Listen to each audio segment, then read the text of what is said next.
தேவன் உங்களை தெரிந்தெடுத்ததற்கு, உலகத்திலிருந்து பிரித்தெடுத்ததற்கு ஒரு நோக்கம் உண்டு. இது சத்தியம். ஸ்கிப் பண்ணாம கேளுங்க. யோவான் 15:16 சொல்கிறது, நீங்கள் என்னை தெரிந்து கொள்ளவில்லை, நான் உங்களை தெரிந்து கொண்டேன். நீங்கள் போய் கனி கொடுக்கும்படிக்கும், உங்கள் கனி நிலைத்திருக்கும்படிக்கும் நான் உங்களை ஏற்படுத்தினேன். அவர் சொல்றாரு, என் நாமத்துல பிதாவை நீங்க கேட்டுக்கொள்வது எதுவோ அதை அவர் உங்களுக்கு கொடுப்பார். அப்படி கொடுக்கும்போது ஆத்தும கனி உண்டாகும். அந்த கனி நிலைத்திருக்கும்படிக்கு நீங்க சத்தியத்தை அவங்களுக்கு கற்றுக் கொடுங்க அப்படிங்கிறார். இதுக்காக தான் உங்களை ஏற்படுத்தின அப்படிங்கிறார். அதாவது எப்படி இயேசுவின் நாமத்துல இந்த பிசாசை நான் துரத்துறேன், இந்த பொல்லாத ஆவியை இவனை விட்டு புறப்பட்டு போன கட்டளை கொடுக்குறேன் அப்படின்னு பிதாட்ட சொன்ன உடனே ஒரு ஆத்தும கனி கிடைக்கும். அதாவது பரலோக ராஜ்யத்துக்கென்று ஒரு ஆத்துமா கிடைக்கும்.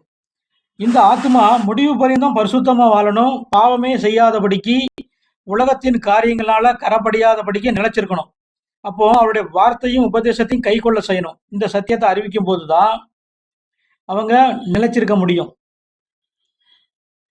அவருடைய வார்த்தைய உபதேசத்தை கை கொள்ளும் போதுதான் பிசாசை ஜெயிக்கக்கூடிய வல்லமையும் அதிகாரம் உண்டாகும். இப்படி ஒவ்வொருவரும் ஆத்தும கனி கொடுக்கணும். அந்த கனி நிலைச்சிருக்கும்படிக்கு சத்தியத்தையும் அறிவிக்கணுமா. கடல்ல வலைய போட்டு மீன் பிடிச்சுக்கிட்டு இருக்கிற பேதுருவையும் அந்திரேயும் பார்த்து, என் பின்ன வாங்க, நான் உங்களை மனுஷனை பிடிக்கிறவளாக்கும் அப்படிங்கிறார். அதாவது உங்க மாம்ச தேவைக்காக மீன் பிடிச்சது போதும், உலக தேவைக்காக நீங்க வாழ்ந்தது போதும், தேவனுடைய ராஜ்யத்தையும் அவருடைய நீதியும் தேடுங்கள், அப்பொழுது இவைகளெல்லாம் உங்களுக்கு கூட கொடுக்கப்படும் அப்படிங்கிறார்.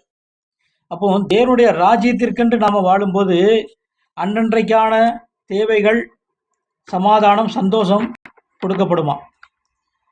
அதே சமயத்துல இந்த வசனத்துல நிலைச்சிருக்கும் போது, சர்ப்பத்தையும் தேள்களை மிதிக்கவும் சத்ருவின் சகல வல்லமை மேற்கொள்ளவும் நான் உங்களுக்கு அதிகாரம் கொடுக்கிறேன், ஒன்றும் உங்களை சேதப்படுத்த மாட்டாது அப்படிங்கிறார்.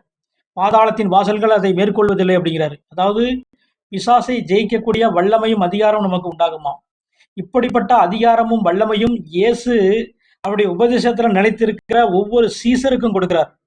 இப்படி ஒவ்வொருவரையும் சீசராக்கி கனி கொடுக்க வைக்கதான் நம்மை தெரிந்து கொண்டாராம். ஆமேன்.